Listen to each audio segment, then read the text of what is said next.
Hi friends, চলে এসেছি আজকে তোমাদের কাছে আমার গোপালের ভোগ নিয়ে। আমরা দেখো তোমরা কেমন ভোগ সাজিয়েছি। আমাদের যতটুকুনি সামর্থ্য তার মধ্যে আমি ভোগ দিয়েছি। তোমরা চলে এসো আমাদের বাড়ি, যতটা পারবো তোমাদেরকেও দেওয়ার চেষ্টা করবো। লক্ষ্মীর পাচারি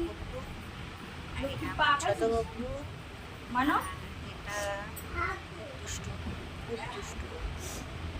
চল